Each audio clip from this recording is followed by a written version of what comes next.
জয় মা, জয় ঠাকুর, জয় স্বামীজি, জয় গুরুদেব।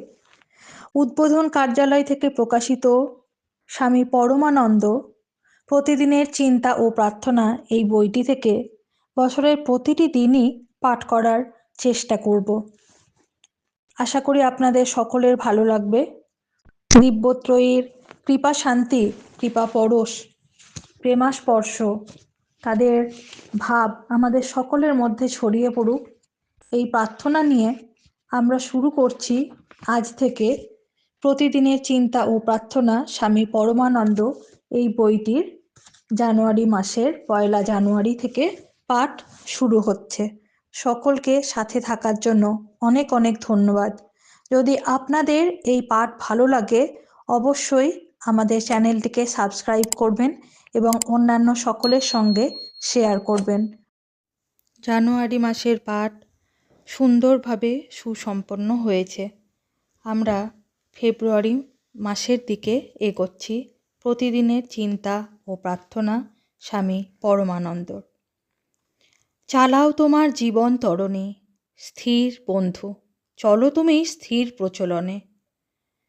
জল বহে উদ্দাম গতিতে, কখনো বা অতি ধীর স্থির।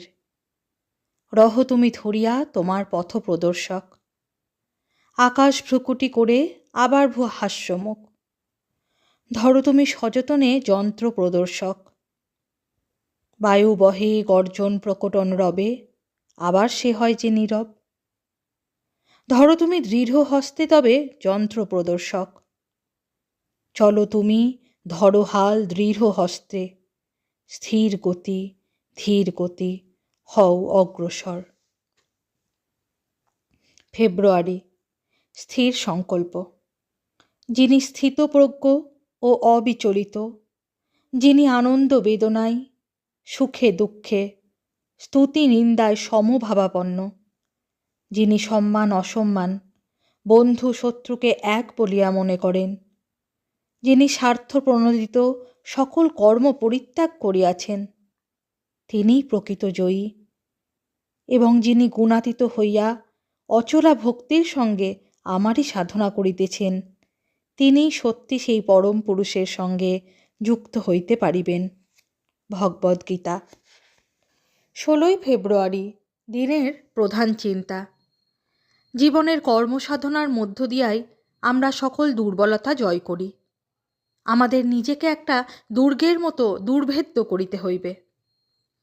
মুখস্থ করা যায়, যে ঘরে করি আমি বাস, আশা প্রেম সাহস বিশ্বাস দেয়াল তাহার। করে এরা সকল সহন ঝড় ঝাপটা বৃষ্টি বারবার। উপদেশ। আমরা যদি সবসময়ে সৎ চিন্তা করি এবং ঠিকভাবে ভালো মন্দের বিচার করিয়া চলি, তবে আমরা জীবনের অনেক সমস্যার চাপেও কখনোই ভাঙিয়া পড়ি না।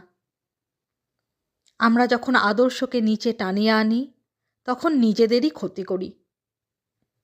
আমাদের আচরণ যদি এমন হয় যে আমরা একটা নির্দিষ্ট উন্নত পথের মর্যাদা রক্ষা করিয়া চলিব, তবে জগৎ শুদ্ধ লোক যাহাই করুক না কেন আমাদের মান অক্ষুণ্ণ থাকে।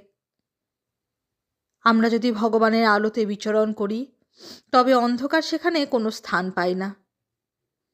হৃদয়ে যদি প্রেমের প্রদীপ জ্বালাইয়া রাখি তবে নিশ্চয়ই সত্যের আলোক সতত আমাদের জীবনকে দীপ্তি দান করিবে। প্রার্থনা। হে প্রভু, তুমিই আমার সকল শক্তি ও সরসতার মূল। তুমিই আমাকে আধ্যাত্মিক শক্তিতে পরিপূর্ণ করো। আমাকে নিষ্ঠাবান নিঃস্বার্থ ও তিতিক্ষা পরায়ণ করো। আমি যেন সর্বদা তোমার পূর্ণ সত্তার মধ্যে বিশ্রাম লাভ করি এবং তুমি যে কত স্নেহে আমাকে নিরন্তর রক্ষা করিতেছ ইহা অনুভব করিতে পারি। ওম শ্রী রামকৃষ্ণার্পণমস্তু।